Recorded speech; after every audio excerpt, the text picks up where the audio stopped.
இன்னாருன்னு சொன்னால் புரியுமா? அது கொஞ்சி கொஞ்சி பேசுறது கண்ணில் தெரியுமா?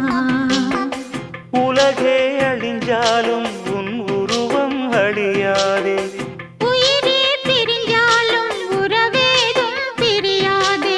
உண்ணாமல் உறங்காமல் உன்னால் தவிக்கும் பொண்ணு மணியின் நெஞ்சுக்குள்ளே இன்னாருன்னு சொன்னால் புரியுமா?